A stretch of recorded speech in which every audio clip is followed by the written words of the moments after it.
요즘 몸에 아무 기운 없이 항상 무기력하고 좋아하던 취미 활동을 해도 흥미가 가지 않습니다.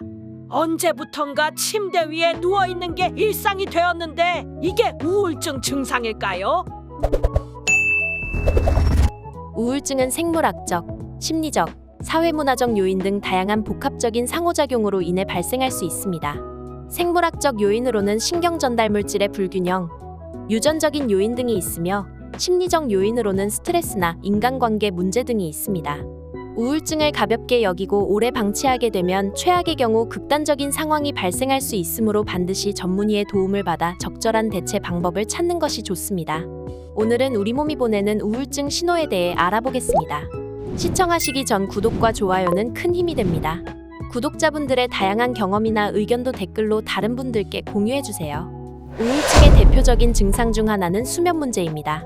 우울증 환자들은 수면에 문제가 생길 수 있으며 이러한 수면 문제는 우울증을 더 심화시키는 데 기여할 수 있습니다. 일반적으로 수면 문제는 다음과 같은 형태로 나타납니다. 새벽 각성. 환자는 일정 시간이 지난 후에 미묘하게 깨어나게 됩니다.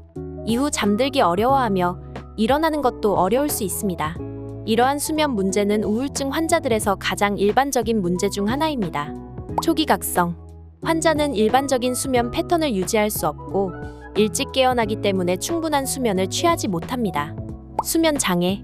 환자는 잠이 들기 어려워하며 수면에 빠르게 들어가지 못합니다. 때문에 우울증 환자는 자신이 필요로 하는 수면을 충분히 취하지 못하면서도 아침에 일어나기 어렵습니다. 이로 인해 낮에 피로감과 졸음이 일어날 수 있습니다. 이러한 수면 문제는 우울증 환자들이 치료를 받을 때 고려해야 하는 중요한 문제 중 하나입니다. 치료 중 수면 문제가 있을 경우 이를 치료하기 위한 전문적인 도움을 받아야 합니다. 수면 환경을 개선하고 수면 습관을 바꾸는 것도 수면 문제를 완화시키는 데 도움이 됩니다. 두 번째는 에너지 감퇴입니다. 우울증 환자들은 일상생활에 대한 관심이 줄어들고 무기력하고 지치기 쉬워지며 체력이나 활력이 감퇴할 수 있습니다. 이러한 증상은 우울증의 대표적인 증상 중 하나로 다음과 같은 형태로 나타납니다. 무기력. 환자는 일상생활에서 필요한 활동을 수행하기 어렵고 목표를 달성하기 위한 의지력이 감퇴합니다.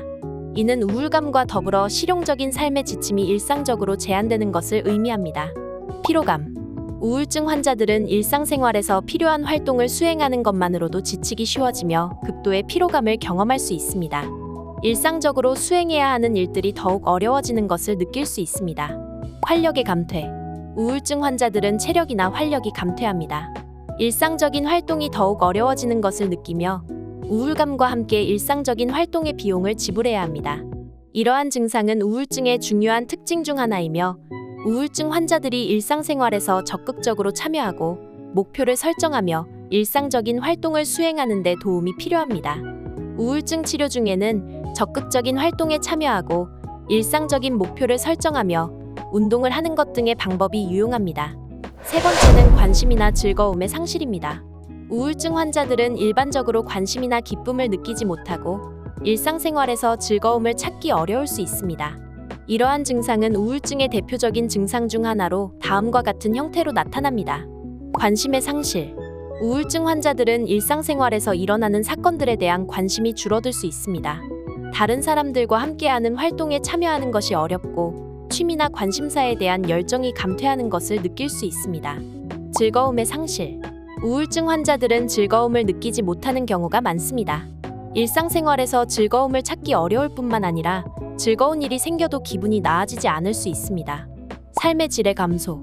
관심과 즐거움의 상실은 삶의 질의 감소로 이어질 수 있습니다.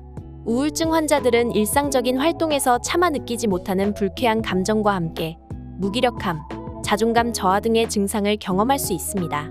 이러한 증상은 우울증의 중요한 특징 중 하나이며 우울증 환자들이 일상생활에서 긍정적인 경험을 느끼고 자신에게 도전하는 것을 장려하는 것이 중요합니다. 치료 중에는 일상적인 활동에 참여하고 취미나 관심사에 대한 열정을 다시 찾는 것이 유용합니다. 또한 행복을 찾기 위한 새로운 방법을 탐구하며 긍정적인 인간관계를 유지하는 것도 중요합니다. 마지막은 지속적인 우울감입니다. 우울증 환자들은 기분이 침체되어 있으며 지속적인 우울감을 경험할 수 있습니다. 일상생활에 대한 즐거움이나 관심이 줄어들어 있는 것이 특징적입니다. 이러한 증상은 우울증의 핵심 증상 중 하나이며 다음과 같은 형태로 나타날 수 있습니다. 기분의 침체. 우울증 환자들은 일반적으로 우울하거나 무기력하고 무관심해 보일 수 있습니다. 일상생활에서 느끼는 기쁨이나 즐거움이 줄어들어 생활의 질이 저하되는 것을 느낄 수 있습니다. 우울감의 지속. 우울증 환자들은 대부분 우울감이 지속적으로 유지됩니다. 이러한 우울감은 일상적인 활동을 수행하는 것에도 영향을 미칠 수 있습니다. 우울감이 지속되면 우울증 환자들은 일상생활에서 활동을 수행하기 어려워질 수 있습니다. 따라서 치료 중에는 정기적인 심리치료나 약물치료를 받는 것이 중요합니다. 또한 치료가 진행되는 동안 운동이나 식이요법 등의 일상적인 관리 방법도 효과적입니다.